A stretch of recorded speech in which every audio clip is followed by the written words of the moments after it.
prejudice. Wrote a song about it? Like to hear it? Here it go. Free your mind.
Hello, everybody. Welcome to the show. Thanks for listening to me tonight on Sunday, January 11th, 2015.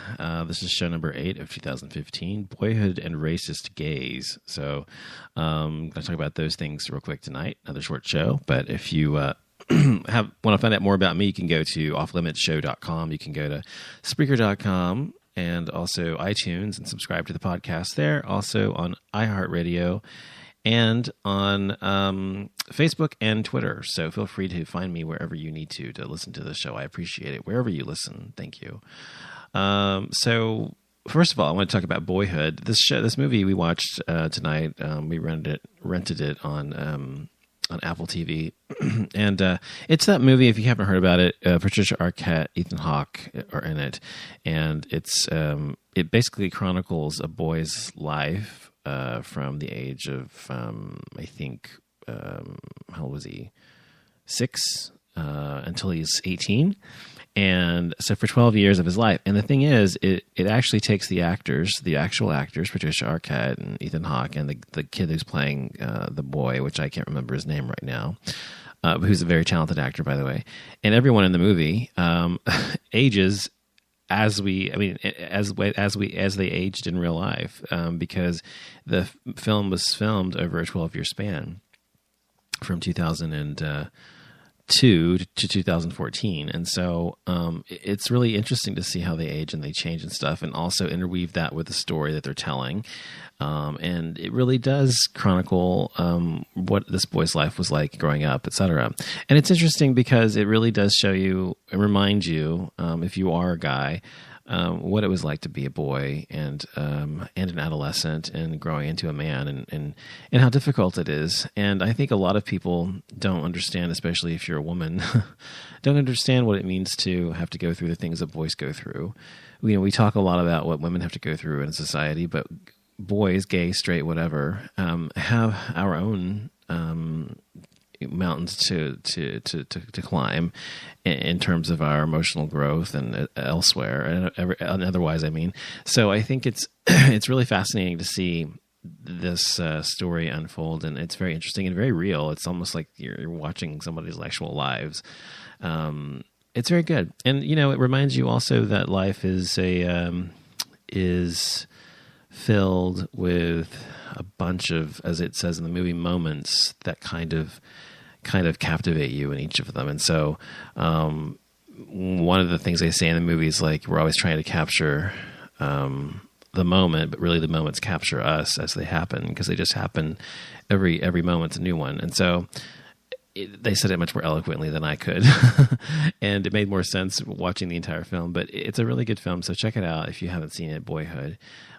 It's not something that's going to be like action packed or whatever. It's an emotional journey, the best kind of movie in my opinion, and it's something you should definitely look at. So look it up. Anyway, I was reading this article about. I was reading it. I can't remember where. I was reading this article about. This black man who's talking about being gay, and one of the things he encounters being gay, a black gay man, is how he often is asked, "Is it true what they say about black men?" And the stereotype is that all black men have huge cocks and are tops and are regressive and all these sorts of things. And of course, there are black men who have huge cocks and are aggressive and are tops. But there are also black men who have very tiny penises and are bottoms and are extremely effeminate. So, I mean, the stereotype is obviously disproven just by the existence of those types of black men. But the point of his book, his book is called "Is It True What They Say About Black Men? Tales of Love, Lust, and Language Barriers on the Other Side of the World." It's basically a short memoir about being a gay black American man living elsewhere. And some of the sexual standards, one of the first stereotypes they have is that all black men are well endowed. He was asked if he considers that question to be racist, and he said, I do think it is a racist question. What people don't realize is that by asking, especially right out of the starting gate, by making us all about how we are in bed, they are stripping us of our individuality and equating us with our penises. After so many years of thinking of myself as a multidimensional human being, I realized that for many, I was merely the size of my penis. In my experience, that with too many non-black men abroad, being with me has been more about satisfying their curiosity than getting to know the man behind the skin color. Most gay white men never have to deal with that. That's very true because, and I think even myself have encountered that, when I was younger, guys who were interested in the novelty of being with a biracial guy. Not necessarily a black guy, but a guy who's half black and half white, because a lot of guys actually felt that way. And they just were, it was a one-off thing and that they were done or whatever. And sometimes it was just dating me for a while until they were done with the curiosity or whatever. So, and they wouldn't say that, but it was kind of obvious to me in some instances that was the case. And instead of getting to know me for myself, they just wanted to satisfy that instead of actually know who I was as a person. He also says, he says, I like the part of the book where you talk about how some gay guys are very quick to write off potential lovers, boyfriends, simply because of their race. For example, gay men who put on their Grindr profiles, no Asians.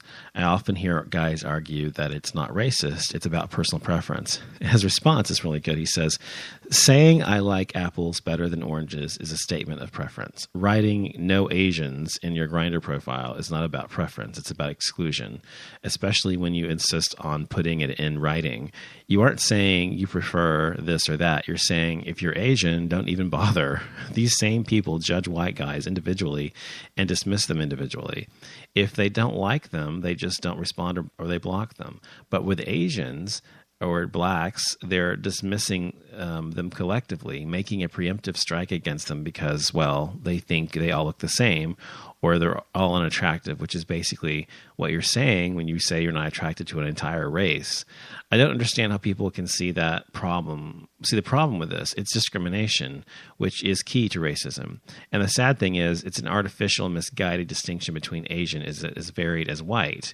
Because the thing is, if you're thoughtful enough to make the distinction between people of various countries in Asia, you're probably thoughtful enough not to insult them by putting no Asians in your Grindr profile. It's pretty much the same as putting no Europeans in your Grindr profile. And would anyone do that? It's such an ugly distinction because Asians are no less varied than Europeans, yet some people think it's perfectly fine to lump them all into a box because of a few physical traits that fit them. They then label the box Asians do not touch and say, sorry if you're offended, but it's just my preference. Well, you know what? Using the preference defense doesn't make it any less racist. And he says at the same time, a person can't control who they're attracted to. If you've never been attracted to an Asian guy or a black guy or even a white guy, that doesn't make you racist. What makes you racist is when you lack of previous attraction. Your lack of previous attraction guides your future interaction with them when you close yourself off from them completely.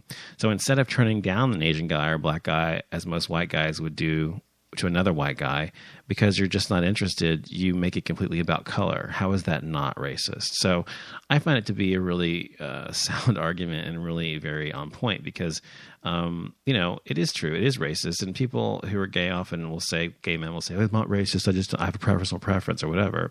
And it's about the fact that personal preference is one thing, but racism is another, and making it excluding someone is paramount to, is I'm sorry, I can't think, I'm tired. Excluding someone because of their race is equatable to racism because that's part of what racism is, in my opinion. So if you just don't like them, you've never dated them, that's racist. If you are not attracted to black guys or white guys or Asian guys or whatever, that's fine too. But to say and put out there, no, thank you, just stay away from me, I'm not interested, don't even bother, is racist and wrong. So that's what I think about that. Other than that, there's a Looking is coming back tomorrow night on HBO, or tonight rather, technically. And so I hope you'll check that out. It's a good show. I hope you like it. It's supposed to be better this season. I talked about it in the last show. So definitely check it out, and we'll see if it's improved or if it hasn't. And we'll go from there. Other than that, that's my show for tonight. I'll be back tomorrow with show number 9. Thank you for listening. Good night.